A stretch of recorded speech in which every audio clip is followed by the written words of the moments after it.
দর্শক আমার এই ভিডিওতে আপনাদের স্বাগত। দর্শক, উড্ডয়নের পর ইঞ্জিনের ত্রুটি 154 যাত্রী ঢাকা করে বিমান।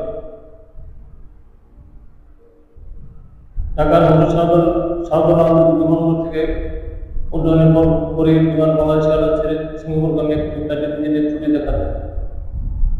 প্রায় 2500 ফিট উপর উচ্চতায় ওঠার পর ফ্লাইটটি আবার ঢাকা ফিরে আসার সিদ্ধান্ত নেয় এবং নিরাপদে অবতরণ করে।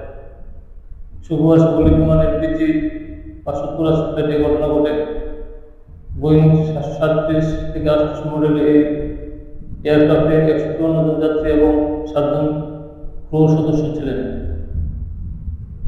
শাহজালাল আন্তর্জাতিক বিমানবন্দরের কেন্দ্রীয় পরিচালক মোহাম্মদ হাসান মাসুম গতকাল অনুমোদন করেন, বিষয়টি নিশ্চিত করেছেন। বিমানবন্দর সূত্র জানা গেছে, ফ্লাইটটি বাংলাদেশ সময় সকাল 8:38 মিনিটে বিমানবন্দর থেকে উড্ডয়ন করে। উড্ডয়নের পর প্রায় 2500 ফিট উচ্চতায় পৌঁছালে বিমানের ক্যাপ্টেন ইঞ্জিন সংক্রান্ত সমস্যার কথা জানিয়ে ঢাকায় ফিরে আসার সিদ্ধান্ত নেন।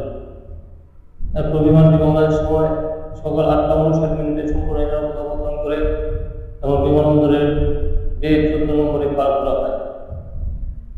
প্রাথমিকভাবে সম্ভাব্য পার্ট স্ট্রাইকের আশঙ্কায় উড্ডয়নের পর বিমানবন্দর কর্তৃপক্ষ রানওয়ে পরিদর্শন করে, তবে সেখানে কোনো অনাকাঙ্ক্ষিত বস্তু বা পাখির চিহ্ন পাওয়া যায়নি।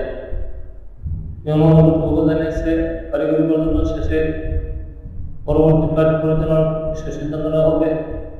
বিমানে থাকা সব যাত্রী নিরাপদে ও সুস্থ রয়েছে।